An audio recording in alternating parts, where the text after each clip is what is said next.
Luxury cruise ship liner that's run aground off the coast of Italy. Here's what we know so far. More than 4,000 people were on board the Costa Concordia when it ran aground near the island of Giglio. Many people have been rescued, but 3 have been confirmed dead so far. That number is likely to grow. Divers are still searching for the dozens of people who are still believed to be missing. Let's get an update now from Barbara Serra in our European News Center. Barbara, we said the rescue efforts are still going on and the search for answers will be going on as well. Many still wonder how this could have happened. Well, absolutely, Rita. What started as a luxury holiday quickly turned into blind panic to escape a sinking ship. The passengers were having dinner when the Costa Concordia ran aground and started to list to the side. Some passengers jumped into the water and 50 others had to be rescued by helicopter after they were trapped on board. Now, Sonia Gallego is at the scene for us. She will give us an update shortly. First, though, this report from Paul Brennan. It's not happening. It's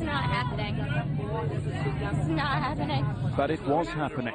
And as their life rafts circled the stricken cruise ship and headed for shore, the fear of the passengers is obvious. At this point, the ship is relatively upright, but the enormity of it is becoming clear. It's our sinking boat.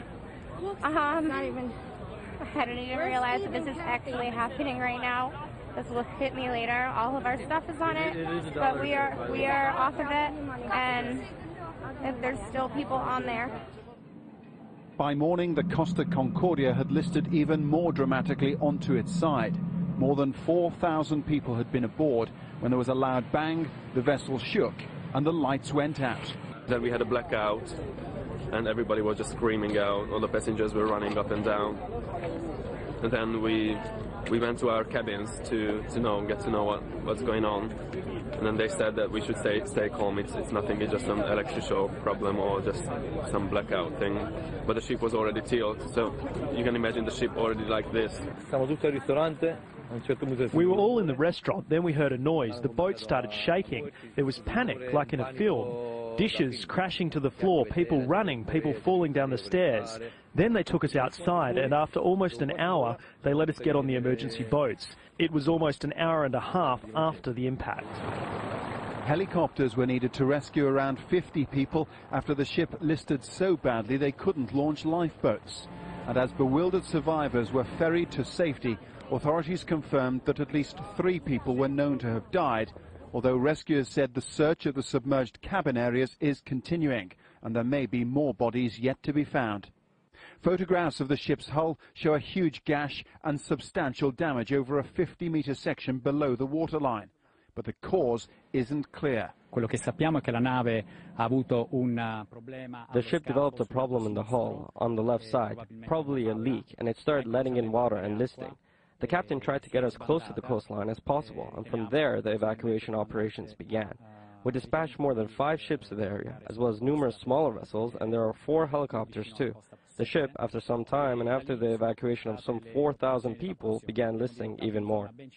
The evacuees are taking refuge in schools, hotels, and even a church on the tiny island of Giglio. Those airlifted to safety were flown to Grosseto, while others who were rescued by local ferry boats went to the mainland. It made a definitive head count difficult to do, but early estimates that as many as 69 people might be unaccounted for are now being revised downwards. Paul Brennan, Al Jazeera. Well, Sonia Gallego joins us now from Porto Santo Stefano. So, Sonia, first of all, what can you tell us about the rescue operation? What's the latest on that? Well, Barbara, the rescue operation is still underway, and the Coast Guard have been conducting preliminary operations around the ship to see how they can get inside those cabins. It's quite a dangerous part of the operation. That's why they have to go into it with a lot of caution, because obviously they have challenges such as the rising sea tide, and if that happens, then it could actually force the ship to go down even further, because the base of the seabed itself is at an incline. So that is something really that they have to look out for. So far, what we know about those who were confirmed dead, 2 of them were French, another a Peruvian. He was a member of the crew. But those rescue operations aren't going to be stopping at all throughout the night. And tell us a little bit about the investigation into how this actually happened. Obviously, it's still early days, but has anything else emerged during the course of today?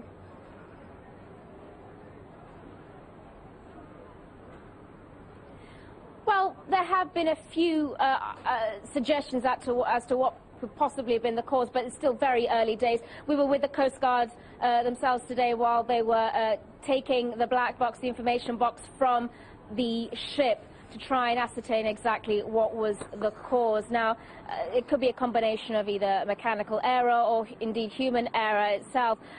But, you know, there are suggestions from some sources that the ship was off its course, so that could have been a reason why this went horribly wrong, this trip here. And once it seemed the captain understood the severity of the situation, he desperately tried to get the ship away from the port area of the island of Giglio as quickly as possible to avoid a collision into that port. Unfortunately, it still caused a horrible collision instead onto the rocks of the coast of the island, Barbara. And finally, Sonia, obviously there were about more than 4,000 people on the ship. Most of them have been rescued there in the island of Giglio. Where are they going to be spending the night?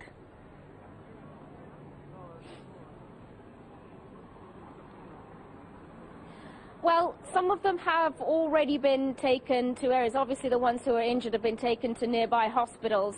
And we just met up with 4 American survivors who were, until a couple of hours ago, unaccounted for. They had a pretty dramatic story where they actually jumped off the ship and into the water and swam to the shore and were met by locals who took them into a local hotel where they stayed the night. They're now back onto the mainland.